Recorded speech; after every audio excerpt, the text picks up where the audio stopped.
What's up, everybody? What's up? We are here for yet another episode of the Pancakes and Power Slam Show. Look at y'all, some music going on, man. I haven't played this one in a while. This was a banger for me, man. I'm a big fan of this song. All right, let's get this going, man. This is Found You by I Am Nobody. All right. How y'all doing, man? Come on in, share the link. You already know what time it is. Let's put some volume on this, man. There we go. Yeah, let's put some volume. Let's turn up. Let's turn up. Let's see how y'all doing. What's up, everybody? What's up, everybody? Come on in. Come on in. Come on in. Yeah, come on in. Share the link, y'all. Come on in and share the link, y'all. Come on in, yeah. Share the link up. Share the link, yeah. And share the link. Go. Yeah. Yeah. Yeah. Yeah. Let's go.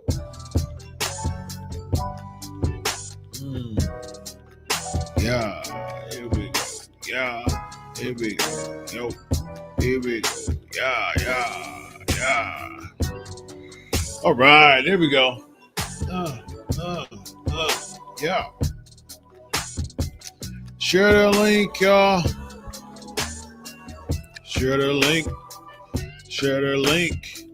We don't drink because we sober. Over like Rover. Is this show with the chat? Chat, that's what we do. We have some fun with P&P, but you know who, Dr. Chris up in the building. That's what he is getting with Will Den. Call him Big Willie style, cause that's what he do. He puts them in the pile. Driver, like Shiva, Priscilla, we heavenly bound like Driver. That's what we do up in the place. Every day we get a new grace. P&P, I don't know what episode, but it's okay. I'm chilling with my sis and bros. That's what we do every single week. High IQ, high EQ. That's what we don't stink. Yeah, freestyling every day, every week. We wildin', but not too much. We cool, we chillin' like a villain, but with the baby faces, we ain't killing. We getting people in a suplex. We flexing like Flexi Lex. Luca, but not the gun, we the ruler. But we shooting on y'all like Ruda. Like Tutti Fruity, like Little Richard, but it's okay. We sweet like churs. We sweet like Snickers. We sweet like his and hers. We sweet like Ventures. There you go. Ventures. Yes, indeed. Listen, that's what we do every single week, ladies and gentlemen. All right. Let us have a great time again. And this is another week of the Pancakes and Power Sam show. Class in session as always. Be sure to share the link and be sure to have a great time with me. As always, be sure to load the chat up with AxeDoc, hashtag AxeDoc. I will read questions at the end of the show, just like I do every single week, based on hashtag AskDoc, and I will bring it up on the screen, and then that's what we'll do. We'll have a great time. All right, ladies and gentlemen, without further ado, let's get into class, y'all. Class is in session. Class is in session. Class is in session. Okay, let me see. Let's do boom. All right, let's stop that. I have no idea why the bell's not ringing. All right, here we go. We got that part. All right, we'll figure it out. Let's do this. How about we do this? You know, the funny thing about IT, man, the funny thing about IT is that it sucks. That's what the funny thing about it. Me and IT, we don't get along very well, man. I just makes me, I'm like, what are we doing here, man? What are we doing? It's crazy that on my Stream Deck, like certain things are working. My sound clips, it's showing that it's coming up. And then it's just deciding not to do it. So did y'all hear the sound clip at all? Did y'all just so I just heard me play my music by pushing the button. But then I push this button and it comes up and that's music. And so, but then when I push the button for the sound clip, nothing happens. I'm telling y'all, man. I'm gonna tell y'all. Me and me. Let me see. Yeah, because I can't hear anything regarding my sounds. Right? Let me go stop sounds and let's do that again. Yep. Okay. Well, we'll figure it out. We'll figure it out, my man. We'll figure it out. We'll figure it out. Me and IT just has it just decides to just do whatever the heck that it wants to. I mean, that's basically where we're at when it comes to technology. It just bugs the snot out of me, man. But we'll figure it out, just like we always do.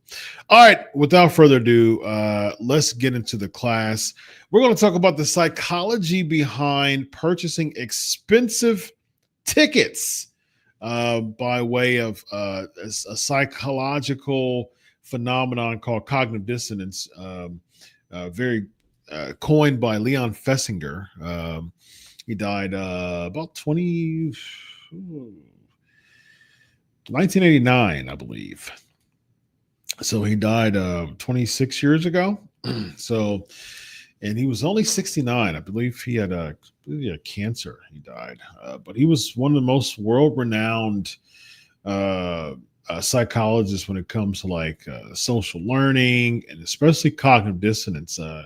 He's really big in the 50s, around 50, mid 50, about 57 is when he started to really popularize this concept of cognitive dissonance, or mostly dissonance theory.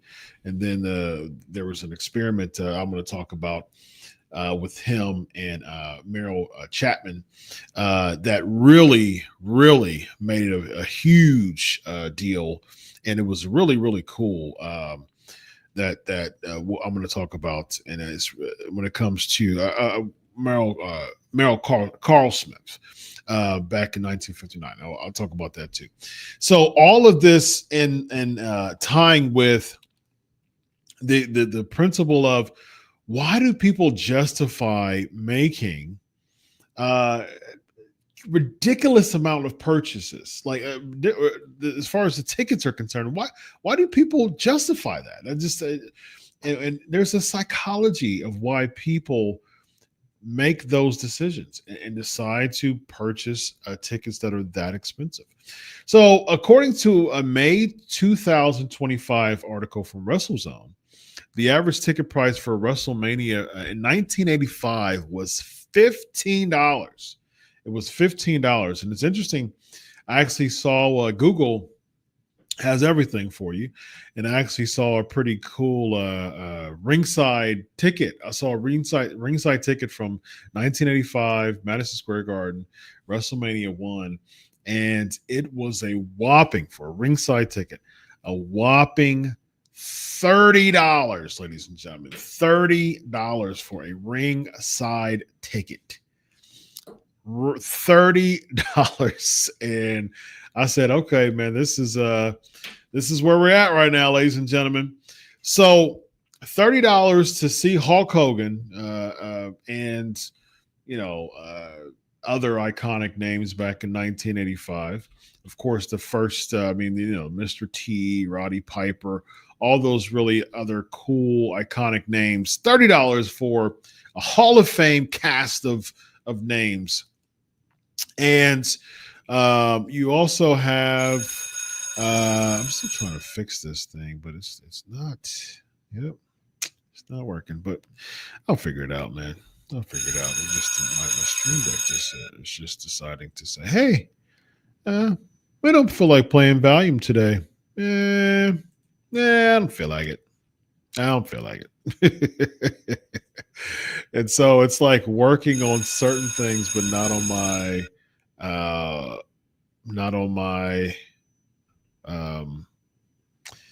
it's not working on my sound, my sounds, but yeah, we shall figure it out. Man. I think, a lot of times when it comes to a lot of this technology stuff, it's just simply a matter of like restarting it and turning it off and turning it back on, which to me is just wild and bizarre. But you know what, ladies and gentlemen, you gotta love technology, and we shall get that in a minute. Yeah, so $30 was a ringside seat at WrestleMania 1. $30 for a ringside seat. Fast forward to 2015, an article from hardrock.bet basically said that an average ticket for WrestleMania 31, so this is in 2015, an average ticket for WrestleMania 31 was $500. All right, so that's a $485 increase in 30 years. That's a lot. But at the same time, with inflation and things like that, I was just having a conversation earlier about inflation. Like, what does that even mean? Like, at the end of the day, does that mean, does that give a license for greed? When it comes to products, I don't understand that there's costs and things like that. And I was trying to, that's how I was making the defense of, like, yes, there's costs and, there's domestic things that, increase in cost, things like that. But who determines the increase? Who determines the cost value? And why is it so much? Like, is it really a level plane when it comes to levels of cost comparison over the years? And so that's another conversation for another day, because it's like, there's a scheme to this perhaps, but $485 in a matter of 30 years. Yes, that's a big jump, but when you're scaling, it's a lot, but at the same time, not a huge increase over a matter of 30 years. That's not a big deal. About what, $15 a year or something like that. Lower $15, $16 a year of increasing in price. So that's not too bad. But just 10 years later, y'all. So a $485 increase between 1985 to 2015. 30 years, $485 increase.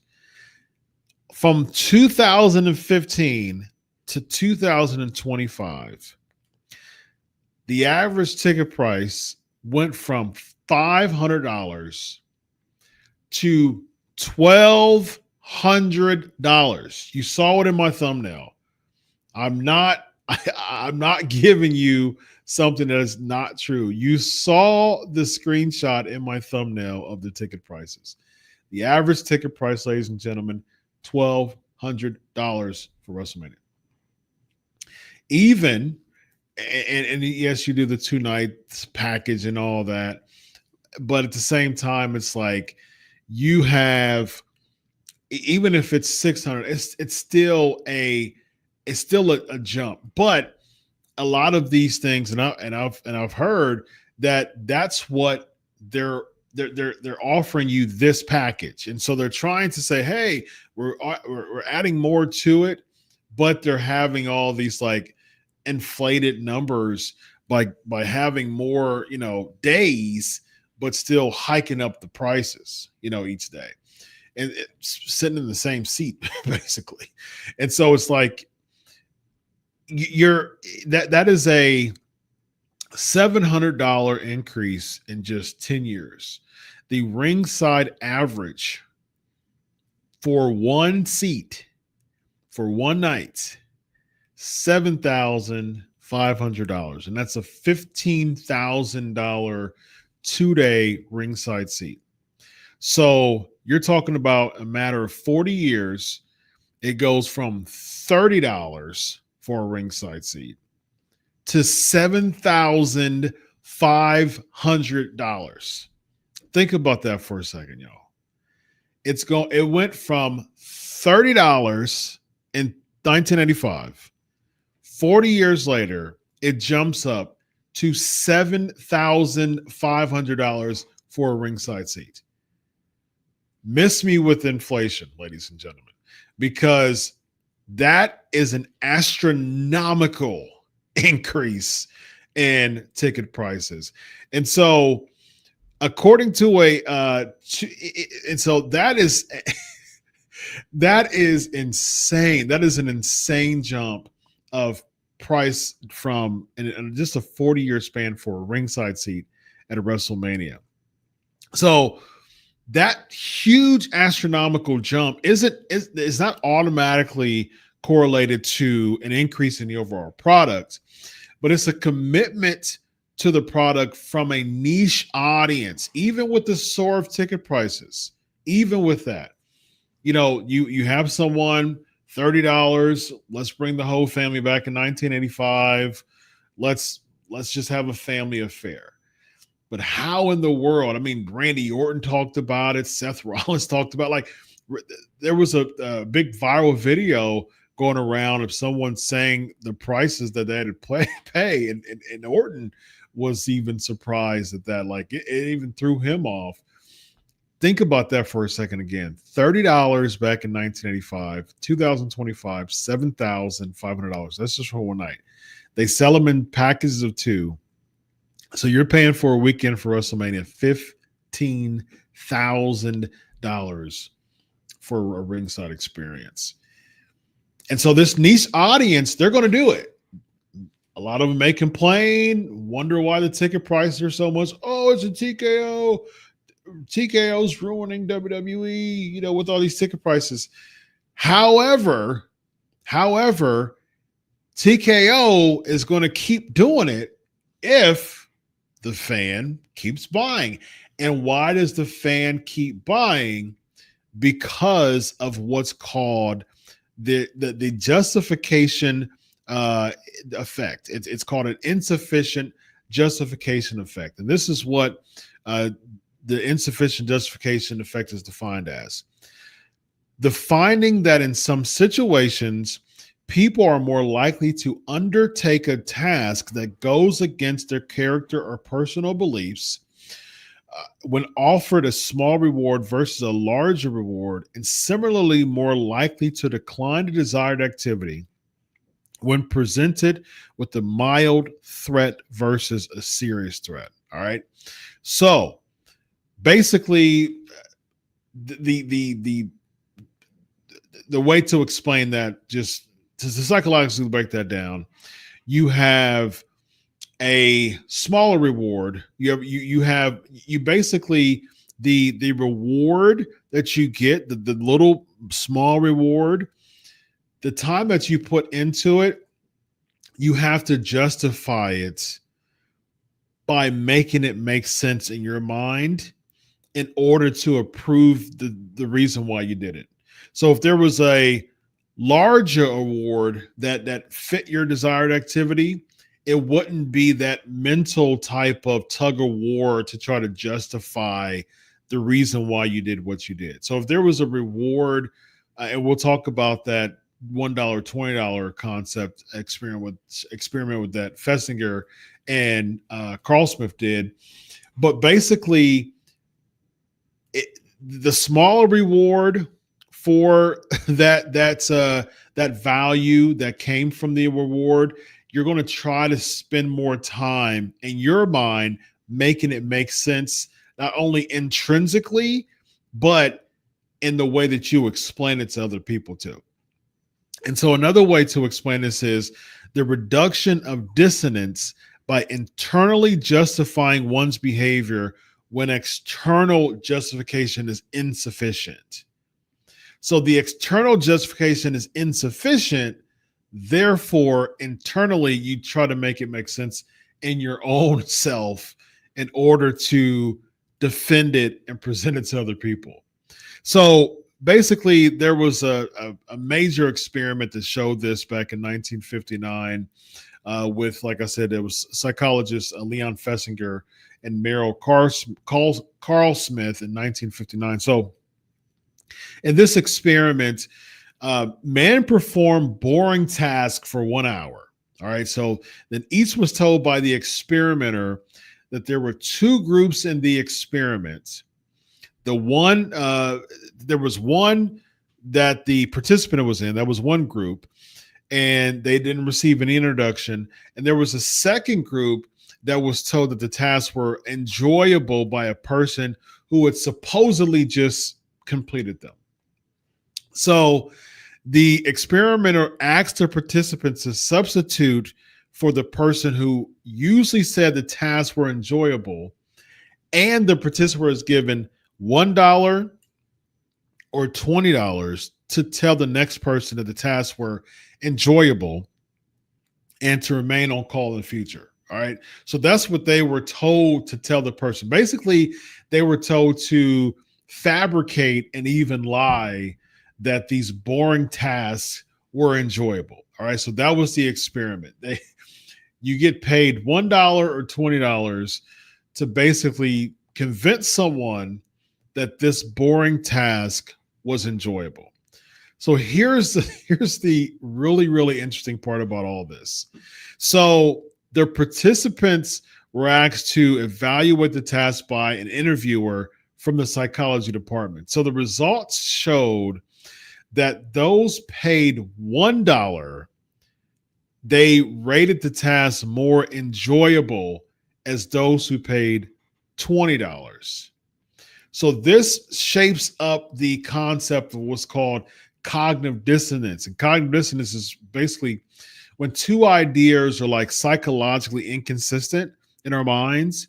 What we do is we change them to become consistent. So to remove any type of psychological tension that we're dealing with, because even if information comes in that can shift our paradigm, that actually makes more sense, cognitive dissonance basically it pushes it away to keep the paradigm that we're in, to justify the behavior that we're in.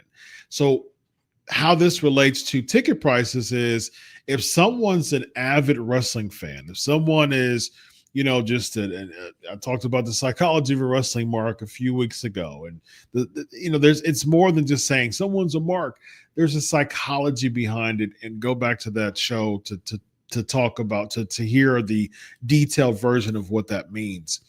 But if someone is just a really avid wrestling fan, there's really no justification of why you're paying $15,000 for a weekend to go to WrestleMania. I mean, there's no justification of that. $15,000, y'all. Like, let's think about that for a second.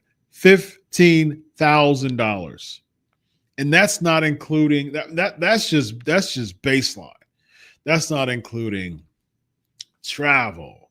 That's not including food. That's not including lodging. That's not including merch. That's not including concessions. You could come out of a weekend of WrestleMania easily 20 grand less lighter than you were before you got there that weekend. Easy 20 grand. And the experience that you got for 20 grand, can you really say that you can justify that $20,000 experience for a weekend at WrestleMania?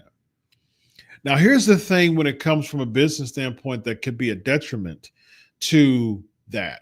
So you have someone who spends, they have this YOLO personality. You only live once. There's some psychology behind that too, as far as just the fear of the unknown.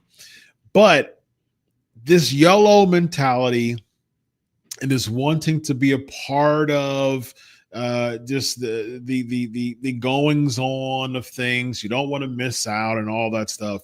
So if someone says, you know what, I'll swipe my credit card and I'll load it up and I'll pay it off within a year's time, just for the sake of saying, yes, I went to WrestleMania and I had a great time and I got to take pictures with pro wrestlers who will never know who I am if they saw me tomorrow.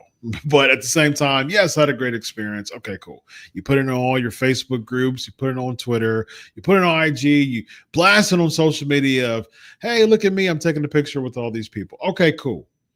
So you got $20,000, you spent that. But what about the following year? What about SummerSlam? What about Royal Rumble? Wonder if that comes back. So let's say, for instance, Vegas. We're doubling up on Vegas this year and next year, doubling up on Vegas. So if someone spent $20,000 for Vegas for the whole experience and went to Vegas, once in a lifetime mentality, okay, cool. That same person is very unlikely to come back and pay another $20,000 for another experience. And if that person is paying $40,000 for a calendar years of experience at WrestleMania, who are you? What's your name? Let's talk business. Because at the same time, so I'm not. Come on, man. Like, really, that is that is one of those things when it comes to the desperation of someone feeling included and wanting to have that experience and feeling that it's surreal, and they're willing to do whatever they can to justify their decision making behind being a pro wrestling fan. So yes, even though there was a overall disapproval rate, interestingly enough, let me give you this stat. This is based on statistics. There was statistics, Statista, that it was a survey of the favorability of WWE. All right, so this was just 5 years ago. There was just 5 years ago. There was a favorability statistic, and 11%, only 11% deemed WWE to be favorable. Nearly double, 21% deemed it to be very unfavorable. There was other qualities, somewhat favorable, somewhat unfavorable, but the very favorable crowd, 11%, based on a Statista survey, almost double said that it was very unfavorable. So we're dealing with the niche market here.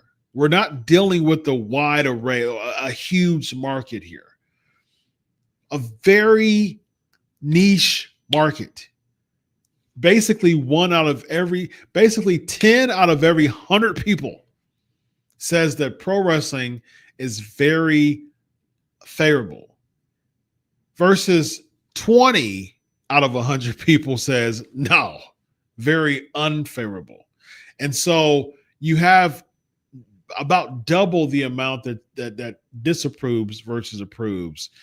But then you have record breaking numbers because the smaller market, that's half of the people who disapprove it, is saying that I'm willing to pay more money to get the same type of experience.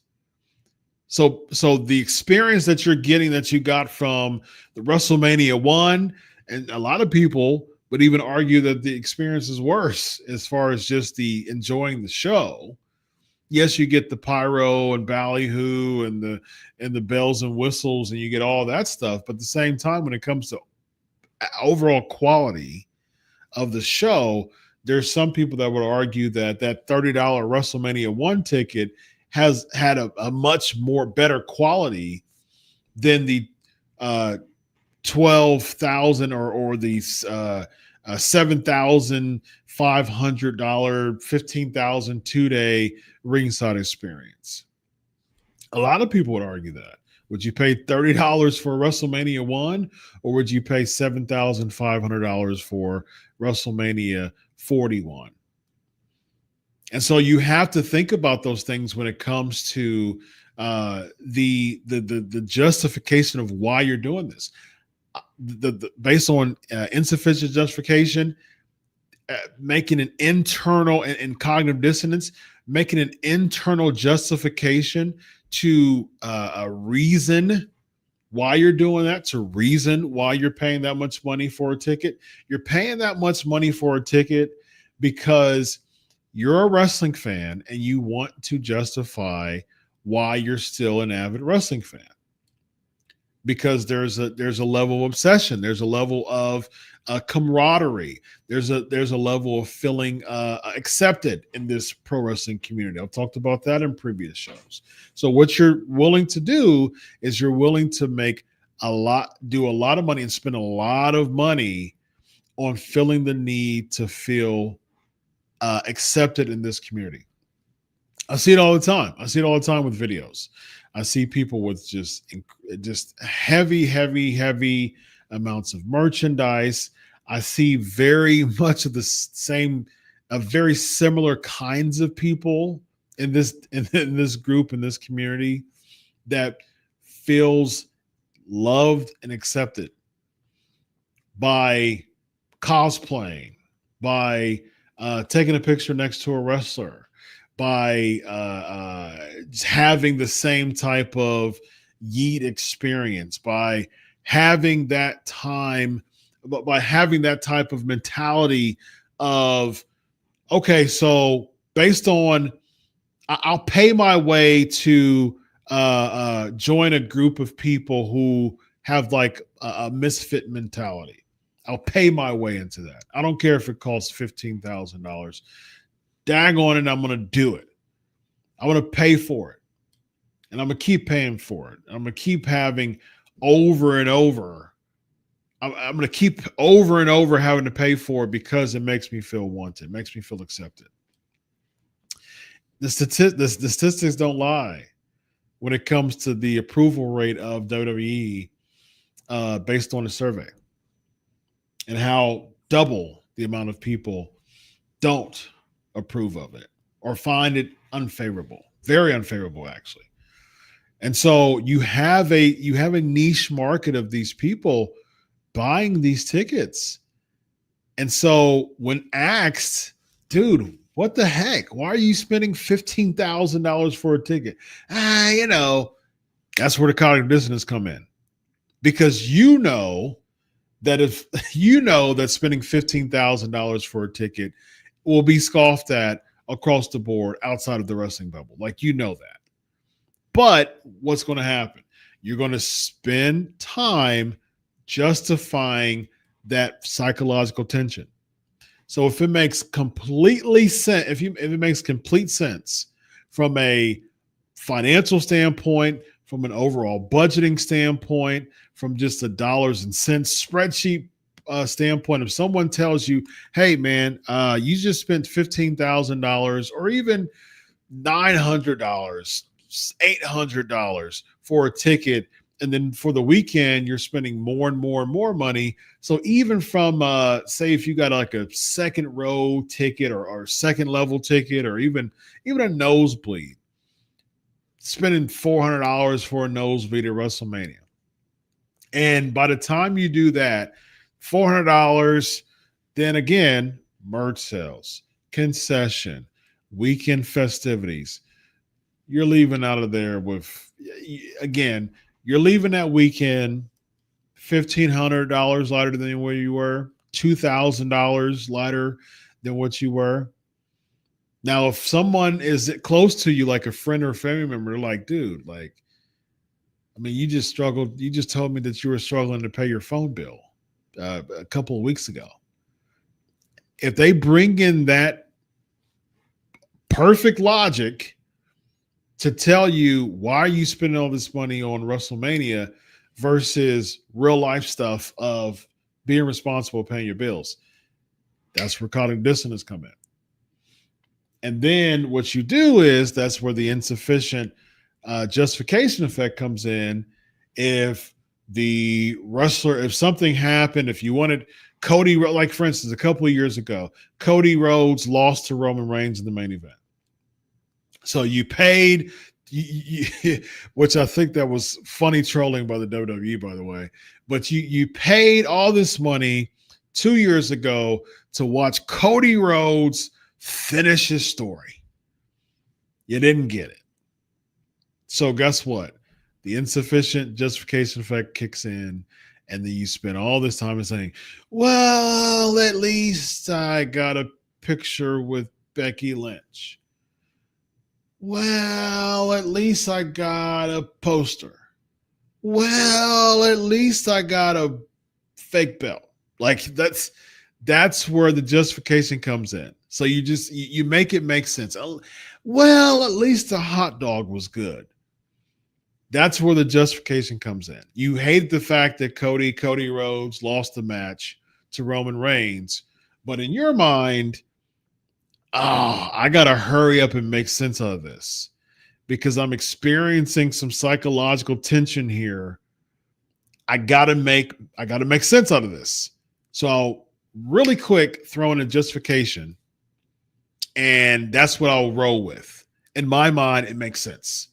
And because it makes sense in my mind, even though it really doesn't make sense, but because it makes sense in my mind, by God, I'm going to make it make sense in everybody else's mind.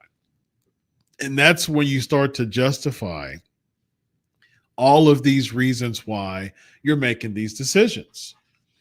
And that's the reason why, and it's across the board. It's not just wrestling fans. I mean, NBA, I was watching ESPN right before it was the Knicks and it was the Knicks Pacers series, I think it was.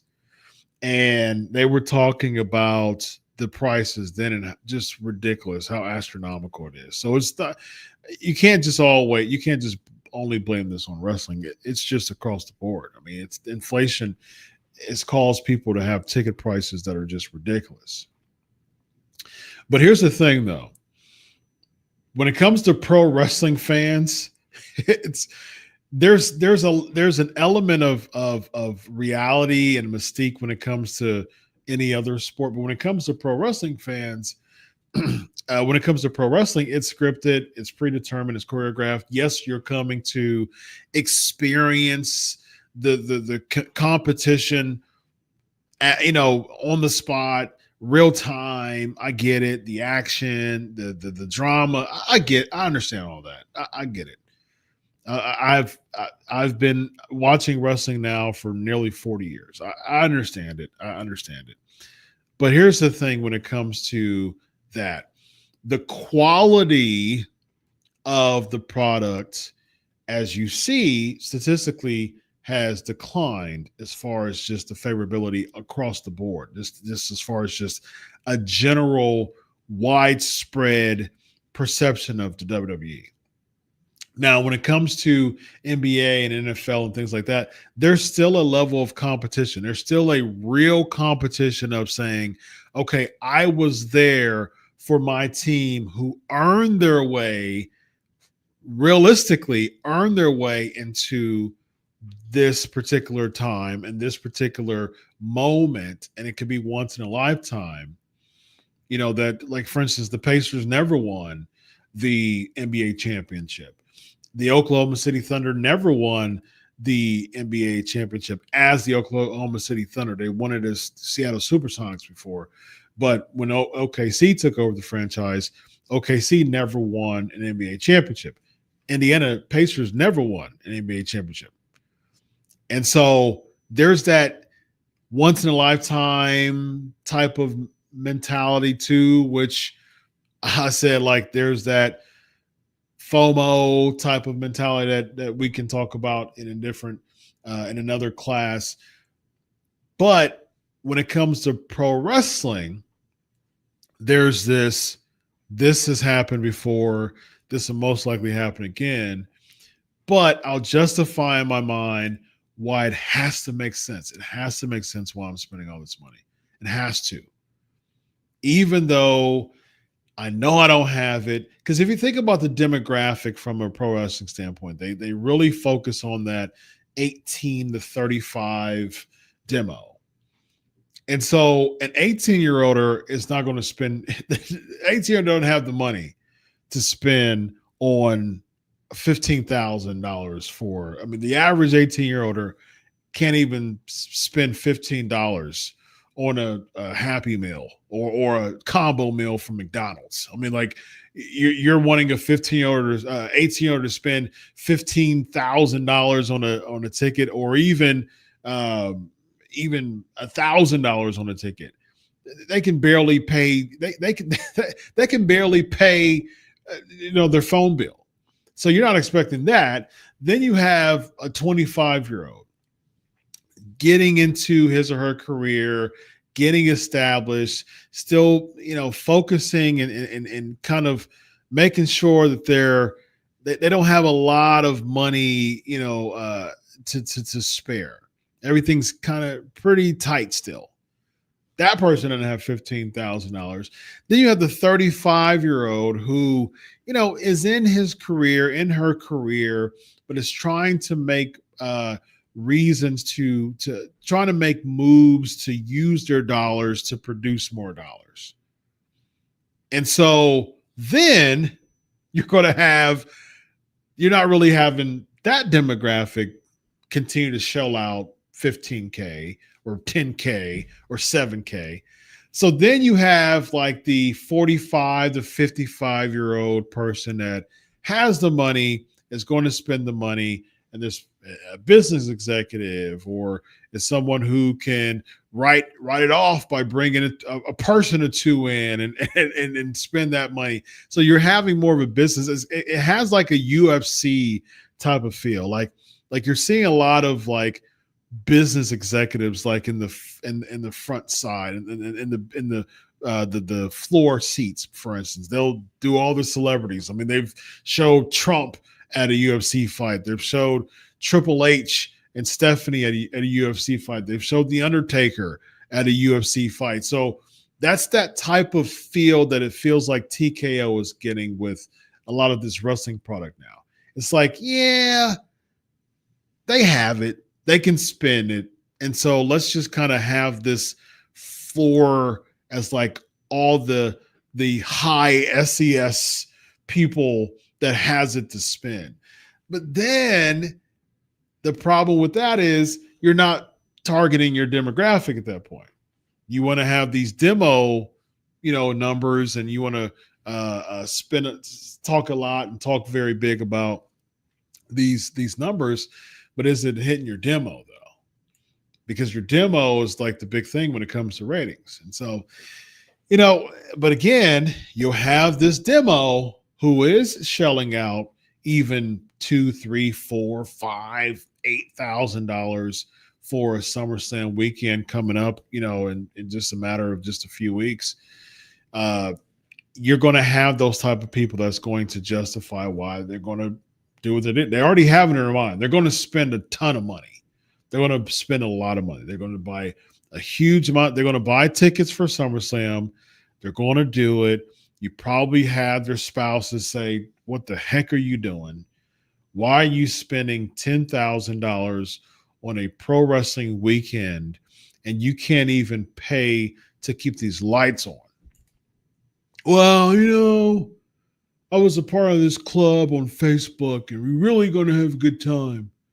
Come on, let me live a little. And they get into a big argument. And then the guy goes to SummerSlam and spends a ton of money and has to come home to a spouse who's unhappy about that. But you had a great time, though. You had a fantastic time. It could have cost you your marriage, but you had a great time, though. I'm hanging out with the boys. At least I got a picture, And so again, you keep trying to justify this stuff, man. And it's just not really helpful. It's not really helpful when it comes to making sure that your decision making isn't controlled by the paradigm that you want versus the paradigm that's good for you. I think that's really important. You don't want your decision making to be controlled by the paradigm, the psychological paradigm that you want versus the paradigm that's good for you. And all of us, as we continue to navigate through this world, it's really important for us not to be so focused on just cognitive dissonance, because there's always an opportunity to justify any decision that you do. There's just some decisions that just isn't smart. It's not wise to do. And guess what? People are going to capitalize on you making unwise decisions. The WWE business don't care about you. They don't care about you and your wife's argument before you came to SummerSlam. You think anybody from the WWE cares about the fact that your wife said, "Hey, it's an ultimatum. Either you spend this $10,000 on SummerSlam that we don't have, you're swiping a credit card that the whole family is going to be in detriment for because you're doing this for a weekend, or you're going to stay home and you're going to get you a job that's going to be able to provide that and be able to do that without us having to pay this for a year." He's probably going to go. He's probably going to go anyways at the risk of his marriage. Do you think that WWE is like, let me call all of my ticket holders and see how their personal lives are? No, they're not doing that. They don't care. As long as you swipe the card, as long as you pay your $10K, okay, we're cashing in. That's where we're going to cash in. And we're going to benefit at your expense, even if it costs you your marriage. But guess what you're going to do? You're going to use cognitive dissonance, and you're going to do everything in your power to justify why you made that decision. That's the reason why everybody, we as a society, we as adults, especially adults, kids do it too. But when it comes to like prefrontal cortex and rational development, there's an age before that and things like that. I'm talking about adults. There's always an opportunity to exhibit cognitive dissonance. And it's really important for us on a daily basis to make sure that we're operating in wisdom and making sure that, hey, this is something different. This is something else. This is something that is causing some potential psychological tension. I need to address that. I need to sit with that and I need to evaluate it, because guess what? Maybe that thing that's coming is something I need to embrace. Maybe your friend is telling you that you picked up weight. Oh, no, not really, man. Like, I know you probably just haven't seen me in a while. Yeah, I've been busy. I've been working. I haven't had a chance to go to the gym. Cognitive dissonance. You just heard something very instrumental to the trajectory of your health by a friend, and what you did was you just justified why you didn't do it to make you feel better about your decision making. That's cognitive dissonance. So we got to be sure from a daily basis that we don't fall into that trap, because it's so easy. It's so easy, just like that, to justify psychological tension that is for your betterment. It's something to help you. It's something from someone who cares and actually wants to see you win. They're going to bring something to you. They're going to justify they're like, man, I hope it doesn't justify this. After a while, when there's so much cognitive dissonance that happens with people just don't come to you. They just don't tell you things about you because they know that you'll just justify it. And eventually, that's what happens a lot with pro wrestling fans. It's like, oh yeah, that's those Looney Tune pro wrestling fans again.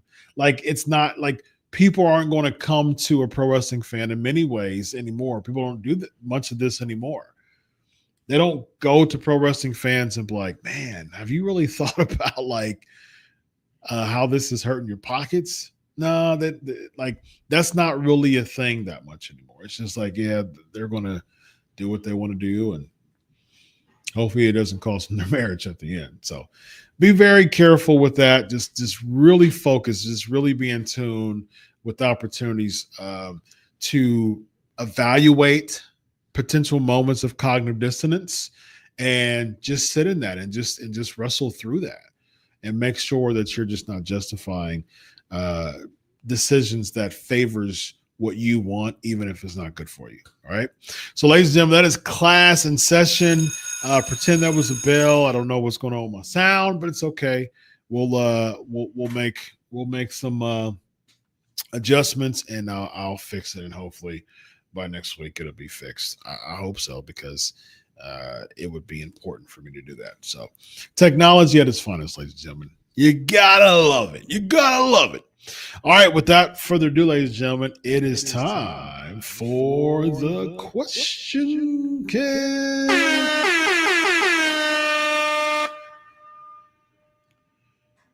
All righty. Let's see. I'm about to figure this thing out. Let's see. All right. Oh, you gotta love technology, man.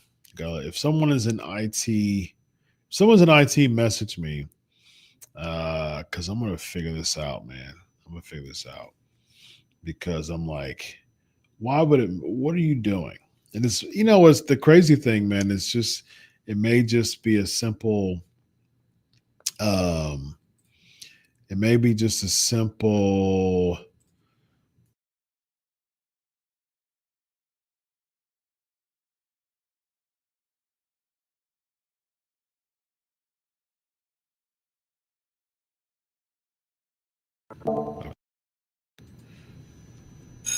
Oh,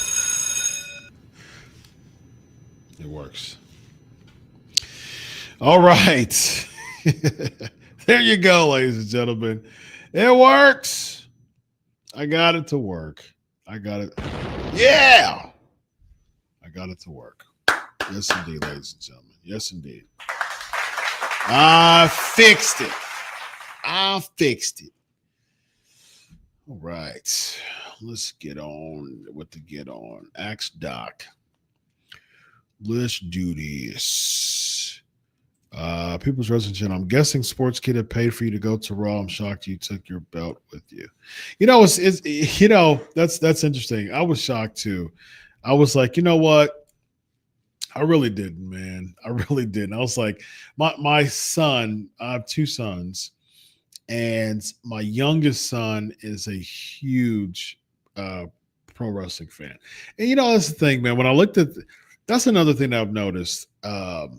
When it comes to pro wrestling, I've outgrown it. I've been told this. My wife was like, man, she tells me, she's like, you just don't like pro wrestling anymore. I've outgrown it. I really feel like I've outgrown pro wrestling, and I've said that to a bunch of other people too. I get paid to watch it. Like, that's amazing. That's I am forever grateful and thankful and blessed that I literally get paid to watch pro wrestling. Like, if I got the pro wrestling, if I was a college kid and I got paid the amount of money that I get paid to watch pro wrestling, I would watch pro wrestling all the time. Like, I mean, it's not a difficult job. It takes a lot. I mean, as a journalist, I mean, it takes studying, it takes research, it takes all that stuff. There's some tediousness in it, and then watching Raw, it's incredibly tedious. But I mean, like, come on, man, it's a blessing. It's a huge blessing. But one other thing I've noticed is that, you know what, my son, he asked me like who won, and he's a big fan of Yeet, the Yeet and stuff like that. Uh, uh, I took a picture, I took a video for him, and I was like, man, I really don't want to bring this belt. Like, nah, man. But I was like, you know what? I'll do it for a photo op for my son. I'll do it. I will look weird for the sake of my son and do a photo op with this belt. But I was carrying around. I was like, man, this is just, nah, I'm just not. It's just not me. This is just not me. I was holding it down, and I was like, all right, man, I'll do a photo op, but man, it was like draped over the seat the whole time. I was just like, nah. But I bought it for my son, and he enjoyed it, man. I showed him pictures and videos, and so it's all good, man. It's all good. I don't. I know you don't like rumors, but your thoughts on the rumors of two WrestleManias a year, starting next year, one U.S. and one Saudi. Again, man. I mean, those things are just rumors. I mean, here's the thing: their mentality is if they're making money from it, and they're going to continue to make money from it, that's how they're going to benefit from the Saudi money, and they're going to keep benefiting from it. So. As a patron, do I get to request what we have? I told you can. Absolutely, man. Absolutely. Okay. There's a lot of. Let's see here. President of your podcast. I told you about that before. I've told you about that before. As much as we both won't like this, it would be stupid and does nothing for Gunther. I can see Goldberg beating him, and then a rematch at SummerSlam because there's no one else for Gunther. That wouldn't be an absolute shock. I think I agree. It does nothing for Gunther. I think it would be a horrible idea to sacrifice someone who is an active member, an active top guy who hasn't been booked strongly this year. Even when he was world champion, he wasn't booked very strongly. He was cowering against Damian Priest. He was cowering against Drew Jay. So it's like, so when he was Intercontinental Champion, he was booked incredibly strongly. Why don't you give him that same energy and same creative when he's World Heavyweight Champion? They didn't, and they haven't. So to have him, he already cowered against Bill Goldberg last week during their promo. So why would he do it again? Why would he just cower against Bill Goldberg and then lose against him? Nah, man. You've got Gunther's the one Gunther's your future, not Goldberg. And again, I say this is coming from someone who's a Goldberg fan. Goldberg's in my top 10 of all time. But business-wise, no dice. No dice. It should be for the point of making Gunther a star.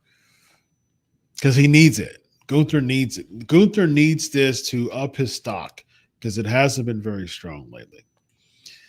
Unless you have Zayn somehow get a title shot at SummerSlam, but I don't really see that happening either. There's no other top faces for Gunther. No, there's no the Sami Zayn experience, like this Sami Zayn rumors of winning the King of the Ring and then beating Gunther. No, squelch it. People were saying that, and Sami Zayn lost last week against Randy Orton. So it's like, come on, wrestling fans. Come on, wrestling bubble. Think business here. Like, come on, wrestling bubble. The wrestling bubble is notorious for these wacky booking ideas. I mean, wacky.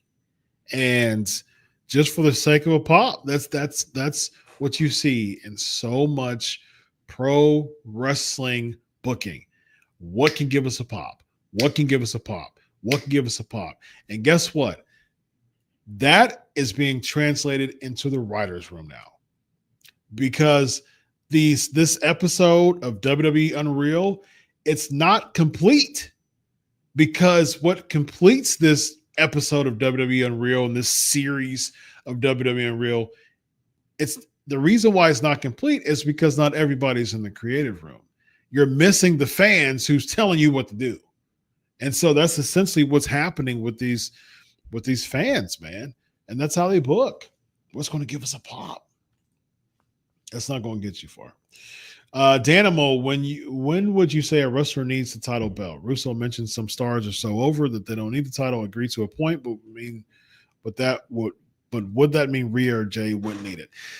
So my philosophy is, I think when you're think about how a wrestler thinks about this.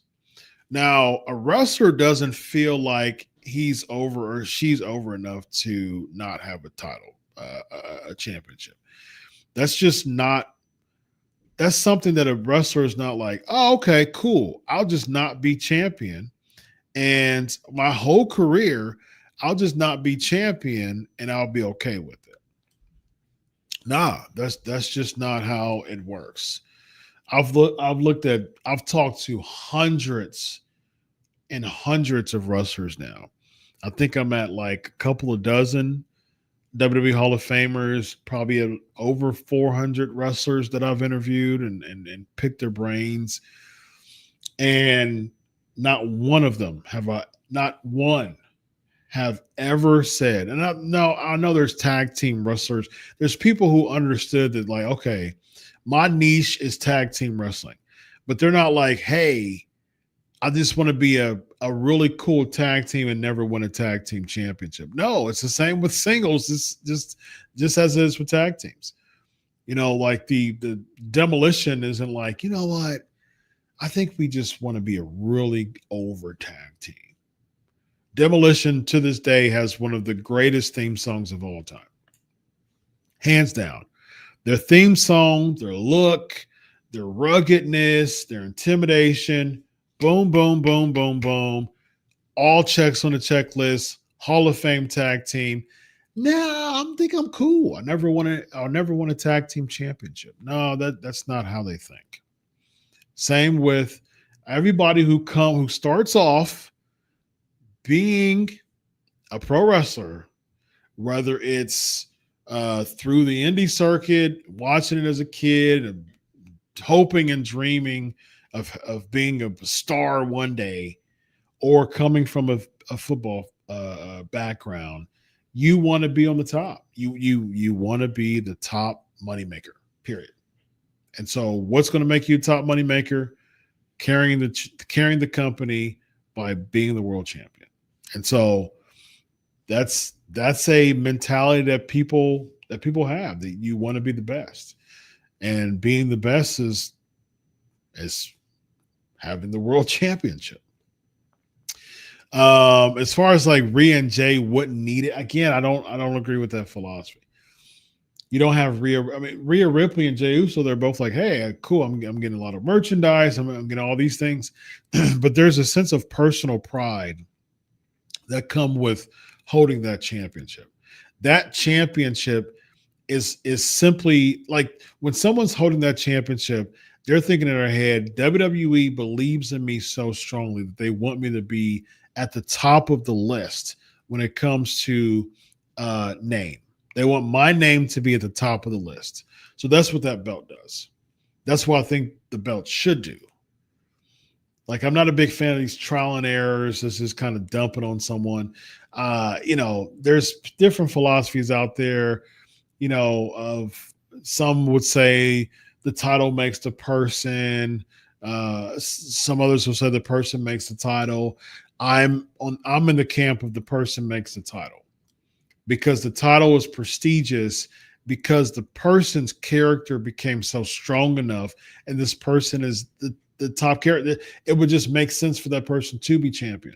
When the Ultimate Warrior came in around 88 or so, 87, 88, his character was so electrifying that you had to make him world champ. It wouldn't make sense if he didn't win the world championship. When Brock Lesnar came in 2002, you had to make him world champ. It wouldn't make sense not to have him world champ. That's the reason why 4 months after he debuted, actually less than 4 months after around 4 months, he debuted, I think, the Raw after WrestleMania, and won the championship at SummerSlam. So 4 months after he debuted, he became world champion. Why? Because couldn't nobody, like, if you look at Brock Lesnar, can't nobody beat him in the back. So why in the world would he not be world champion? Like, so that's their character is so strong that it makes sense for them to be world champion. And that's the reason why if you're not world champion, you're on the quest to become world champion again, and you're going to be involved in title feuds or somewhere kind of hovering into that world title picture still, because you have that type of presence to be at the top. And so that's the reason why I think titles are so important in that aspect.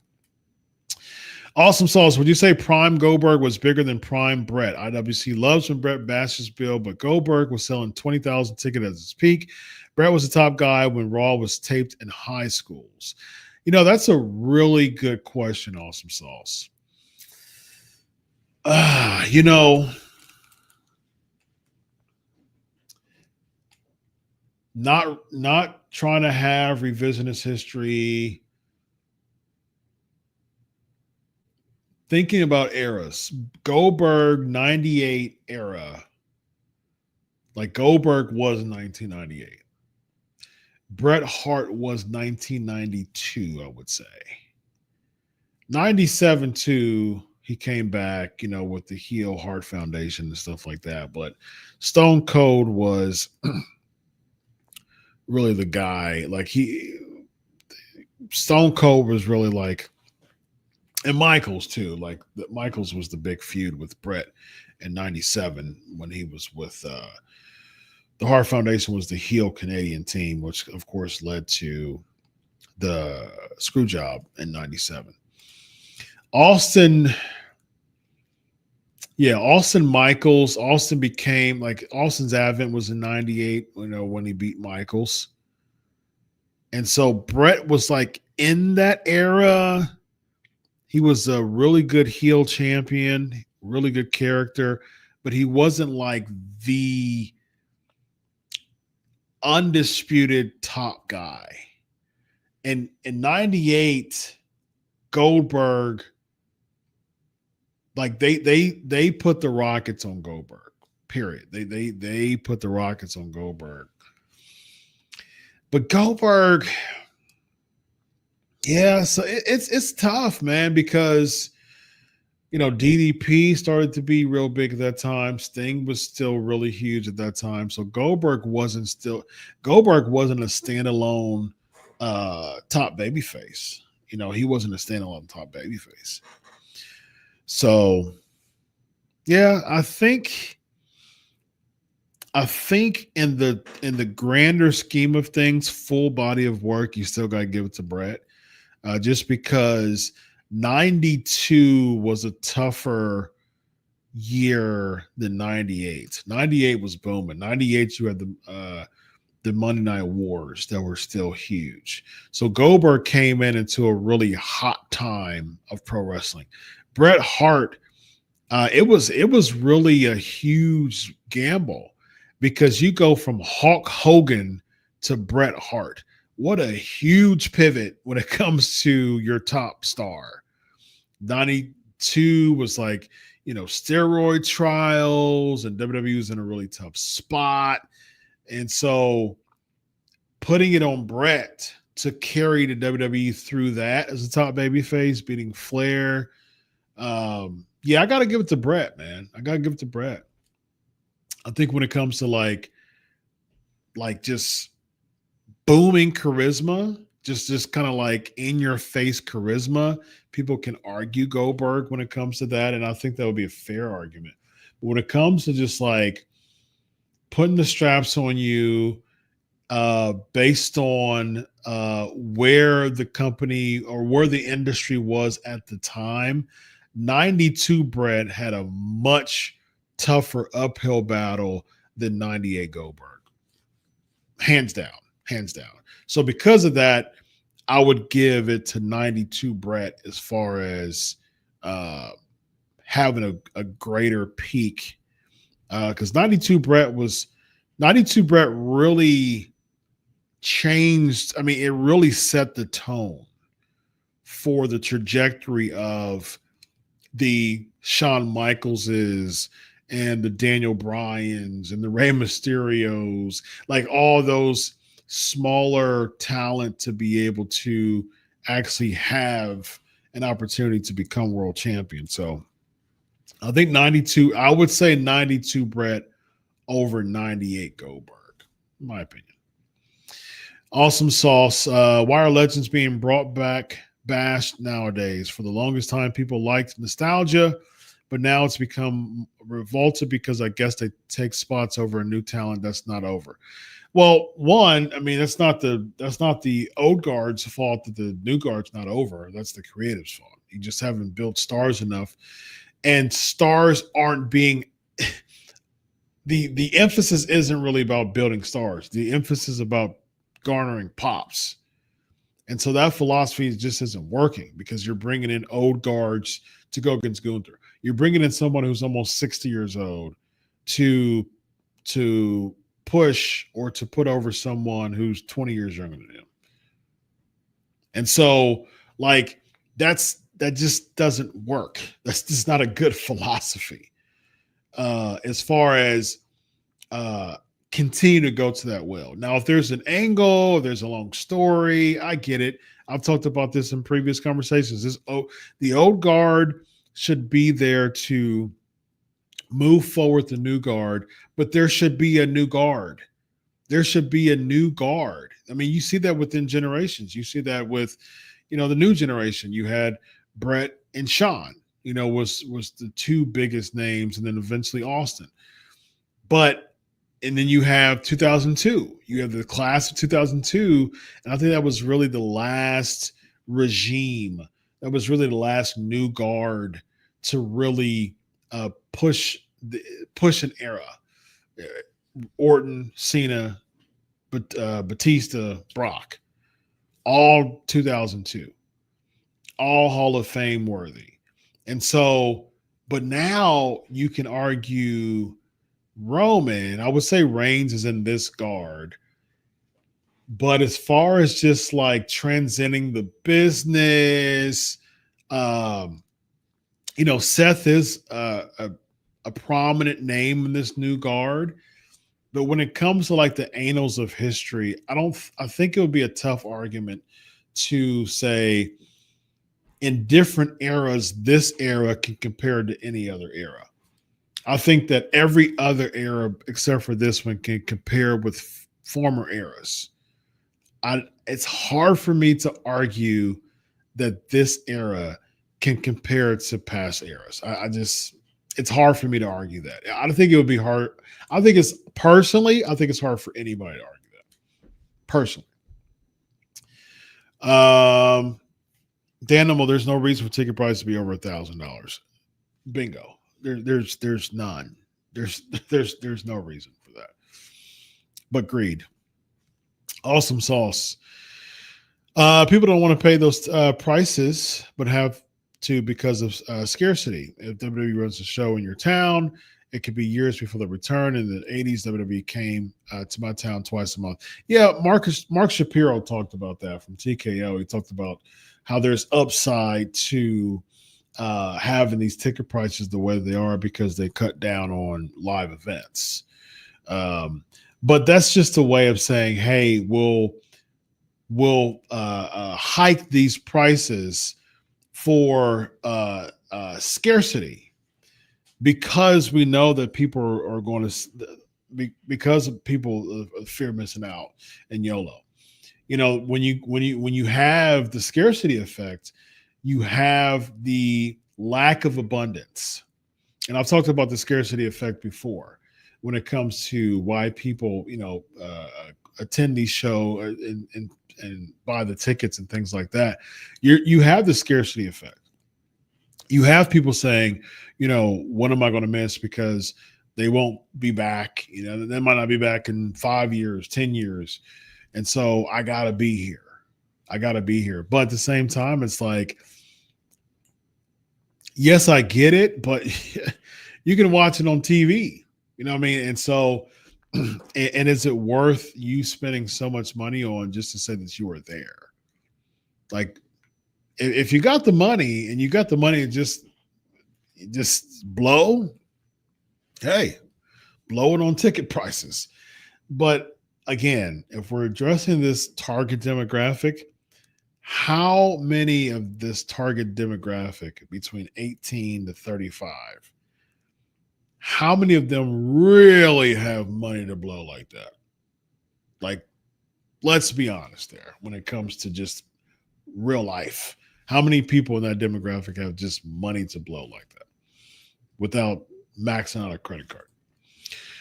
Danimal, there's no reason for ticket price to be over 1,000. There's no wrestler day I think is worth paying that much to see. I agree.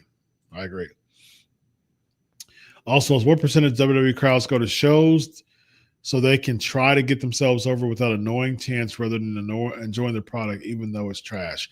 I mean, I would say I was there. I was literally at a live show, and I was just there to really monitor and observe just the crowd. And I go for media every time it comes to Columbus, but I had a time. It's interesting, man, because I have a few good friends who we're like the traditional wrestling fans. We're like the grumpy old man in our yard talking about how good wrestling used to be. You know what I mean? Like all four of us. I mean, one of the four is still more like into the current product, although he's not as much anymore either. But for the most part, two of us are very much like that. One is transitioning into that, and one is like still there, like into it, but still slowly transitioning into all four of us now. And so that's usually like oftentimes when we go to these events, I'm able to bring people, and there's also things that we're connected to that all four of us are able to go. So we all just kind of meet. Are you going? You going? You going? Because it's like, man, it just isn't going to be exciting without just fellowshipping about old school wrestling. So we usually do dinner before, and we go to the wrestling event, and we just kind of heckle and just have fun and just talk about the product and how much it just didn't make sense. We're not like the marks that you couldn't tell them things, and they're just so clueless that it just doesn't make sense to them. Like yesterday, I was next to someone, and I was just like, Jade. It was Jade and Roxanne Perez, and Jade was coming from behind, like she was competing from behind almost the entire match. And I was looking at this mess, and Jade Cargill is a goddess. Like she's a freak of nature. She's an anomaly. And Roxanne Perez, I mean, although cool, spunky, Roxanne Perez looks like 100 other, 20-year-old girls in your city. Like, I mean, like that's Roxanne Perez. You can see 100 Roxanne Perez's tomorrow at the grocery store. Like, I mean, I'm not trying to shade, but that's just what I pick up from Roxanne. Like, you can see Roxanne's everywhere. You don't see Jade Cargill's everywhere. But for some odd reason, you had someone who's double Roxanne Perez's size and a freak of nature coming from behind almost the entire match. That made no sense to me whatsoever. And I just said it out loud. I was like, why is she coming from behind? Nobody clicked on that. Nobody responded to that, because it just didn't make sense in their minds. Like, well, we're enjoying Roxanne Perez. We're enjoying the match. It just doesn't make psychological sense in their mind. But I was just thinking, this is trash. Like, I was thinking, what? And I would have said that to my friends, but guess what? Nobody was able to come but me. And I was doing it to cover media too, because I covered main event for Sportskeeda. And so I was doing it for work. But I was like, man, this is the first time I think that I was the only person to go out of the four of us. And I said, oh my gosh, it is. I'm feeling all of this. I am feeling all of this. And because I was looking at but it also gave me an opportunity to really, because we end up joking around. I really don't pay attention to the crowd all like that when we're all together. I'm usually we're having a good time, heckling. We're usually on the floor, so we're like dancing in between the we're dancing in between the commercials, which they didn't play any music, any like fun music at all. They didn't do any cams or they didn't do any signs. They didn't do any of that yesterday. I guess that was a Netflix thing. I don't know. I think I'm just noticing that they did none of that. Like no fun activities in between commercials. That was weird. But we usually do that and have fun. And so like this was my first time actually observing the crowd without being distracted by having fun with my friends. And I was like, there's two things that I really took away from this. Pro wrestling are for my kids. Like the yeeting and all that, that's cool. That's like kudos to Jey Uso. He maximized on that. That's something my kid is fascinated and it's cool to him. And I'm totally fine with that. But when it comes to like grown adults, I'm like, like this is a little odd to me. And so, and I also saw how people want to get themselves over nowadays.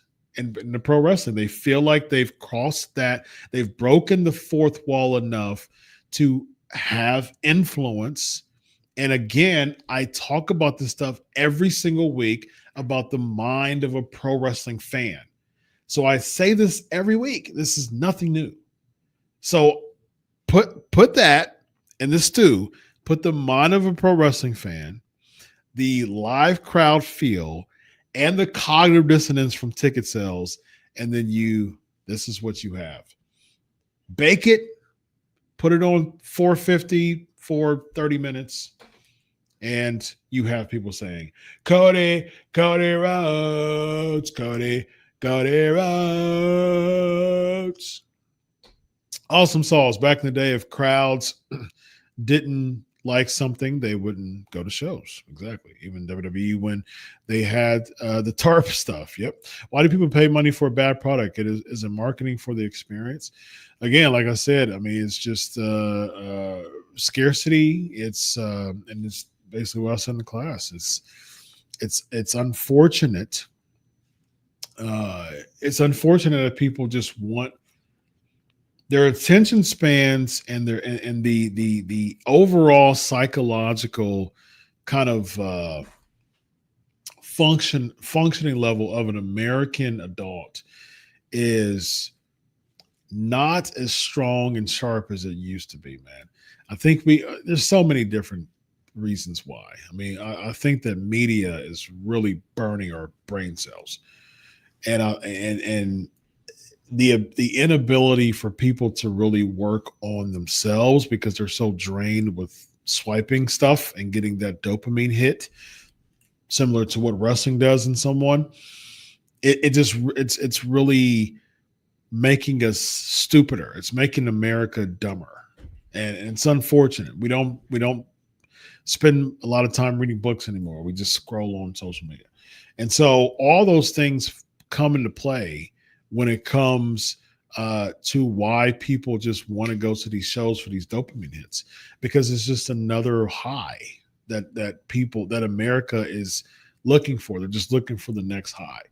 Pro wrestling fans, they get excited about the high of feeling included and putting themselves over. And so that's what we get. Awesome sauce. It's actually hilarious. No one cares about our truth anymore. Like 8 days. Isn't that something? We'll see how this develops, but I think that's ridiculous, man. Again, how many talked about that? I got myself over by bringing our truth back. Now next, I mean, I said that. I said there'll be a next in line mentality with these fans, and it seems like they've done that. We'll get into that in a future class, ladies and gentlemen. At Fanatics, a lot of people were impersonating Hogan and doing his character. He also had the longest line of Fanatics last year. Casuals don't care about 20-year-old stuff. Only the IWC dweebs. I had a full class about that too. So I'm sure that you watched it. And so, yeah, I mean, pro wrestling, the IWC is what I say on the show all the time. I've coined this to the fact that to the point I think I need a shirt for it. The IWC is going to IWC. All right, we need to go. We need to get up. I'm way over time.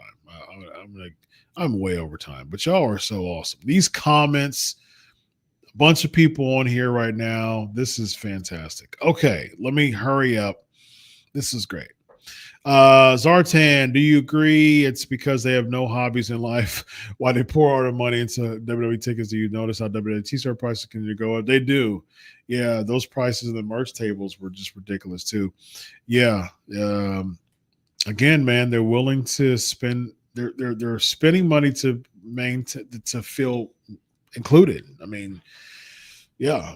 I mean that's why people pay. That they're in cults and they pay just astronomical prices for stuff. I mean, even memberships. I mean, listen.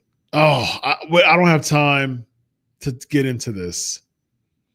Yeah, but there was this. Okay. Check this out real quick. Even from a fashion, even a pop fashion perspective. I'm not going to say the company, but there was literally, because I'm really big into fashion. I'm really into fashion too, but I'm definitely not the person that's going to spend a ton of money on a brand, and I don't do that. I go to freaking Burlington, and I collect J's and go to Burlington, dude. And get name brand stuff for markdowns and still, put it in a way that looks really nice and fashionable. And it's like, but there's so many other people who are just really big into paying top dollar and all that. I literally saw a tape, a roll of tape from a company.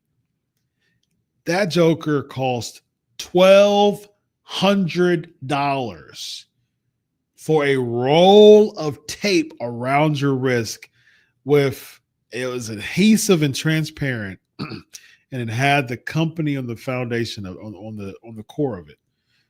That joker was $1,200. And so when businesses know that they can capitalize off of the obsession of our fried brains nowadays, they're going to take advantage of it, man. And people are going to buy it. They're cashing in on our fried brain cells. James, I haven't gone to a WWE show since 2016. I only went because Kane, Big Show, and the Dudleys were still working there. I just have no interest in new talent either. I'm too old school for that. Old school's cool, man. Old school's cool. How was the show? Did I get any t-shirts? Last WWE show I went to was 2016. Did I get any t-shirts? No, I didn't get any. No way. No, I didn't get any t-shirts. All right. There was someone who I haven't this is why you need to go on the Patreon. Someone who I haven't done. Av is in the building. I would like to go to SummerSlam because it's in my hometown, New Jersey, but I'm not spending crazy money for a predictable show. Indeed. All right, someone else who I haven't done yet. X-Doc. This was here we go. Mado. Thoughts on Tyrese Halliburton playing in Game 7 and tearing his Achilles. Now he's out for the whole next season. Might as well join WWE now as a writer for Paul Levesque. I can definitely see WWE bringing in Tyrese. They have before. They interviewed him recently. He was in another segment a few years ago. And so, sucks, man. It sucks. I saw when he went for the pivot, when it went to thrust to go to drive, man, I saw it. It was just, man, that Achilles just, and man, it's very unfortunate, man. Very, very unfortunate. That definitely, I think, and I watched the game. Definitely that changed the momentum of the game. I read that Dom's injury is fake because Ray didn't want him to fly to Saudi. There's some rumors about that, man. That's really really interesting. So, I mean, I'm like, man, why'd you book the match? Zubair, it's 100 degrees here in my New York, LOL, famous summer memories and to go to summer plans. My birthday's in the summer. Matter of fact, my birthday's next week, ladies and gentlemen. My birthday's next week. So I think as PNP rolls over, yeah, I think next week PNP rolls over into my birthday. Yeah, how about that? Yeah, my birthday's next Wednesday. Well, there you go. We're going to be celebrating my birthday next week. Yes, my wife's birthday is in the summer too.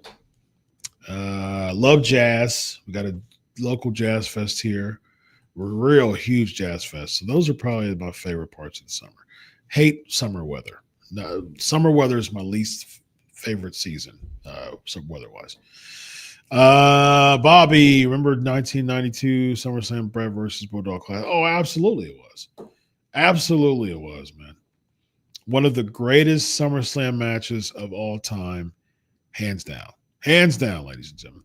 All right, let's see. Someone else haven't done. Great questions, y'all. Y'all, I mean, this chat room is lit. Here we go. Camarero Deportivo.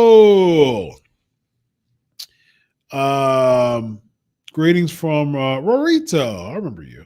In Puerto Rico, do you feel the Fanatics Fest meet and greets with fans are good or bad for the industry?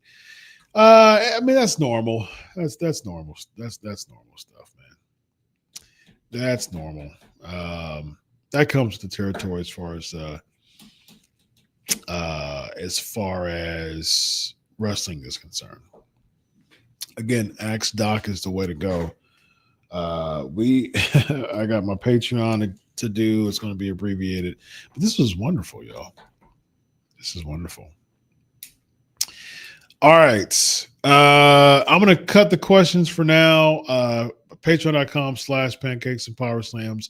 We're about to go to the Patreon and have a great time. And yeah, come on over to the Patreon if you have. All these questions are fantastic, man. Great questions. I loved this class today. It was fun. Lots of fun. And breaking down the psychology when it comes to the insufficient justification effect and tied in with cognitive dissonance with Fessinger and Carl Smith. And there you go. That's the reason why people psychologically pay big money to buy big tickets and they justify it. So park this and file this under your another class for you to come back to when it comes to topics that you have with pro wrestling fans. Let me find out one of those classes from Dr. Chris. Let me go back in those files. Oh, this makes sense. This is the reason why people wow out and crash out on Twitter. This is the reason why people pay for ticket prices. It's all here. It's all the Pancakes and Power Slams every single week. So be sure that you subscribe and let your friends know. Share. And homework for today. Everybody who is on here, comments, because the more you comment, the more those algorithms shoot up. And I see them. I see it every week. As soon as y'all like, comment, share, subscribe, those algorithms shoot up. And my numbers shoot up too. So we are in this together to spread the word and spread the love and help other people know about psychology when it comes to this. And I enjoy doing this so much. Patreon is going to be short and sweet today, but come on through, and we're going to do Night of Champions predictions. We're going to go right into them, have a lot of fun. Anybody have any questions for our scoops and things like that? I'll tell you what I know, and that's what I do every single week on Pancakes Power Slams. Patreon, go there. Patreon.com/Pancakes Power Slams. Until next week, enjoy your week of wrestling. God bless. And always remember, I do it for you. Homework. I didn't forget it. All right. Homework is for the comment session is comments on a ticket that you spent a lot of money on, and what was the event, and why'd you spend a lot of money on it, and would you spend that much? Would you spend that money on that ticket if it increased 140% in 10 years, like it did between 2015 and 2025. So that's your homework for tonight. Put that in the comment section. Until next week, enjoy your week of wrestling. God bless, and always remember, I do it for you. Next week, have your gifts ready. I love gifts when it comes from a birthday, so I'd appreciate that. All right. Have a good night, everybody. God bless. So long.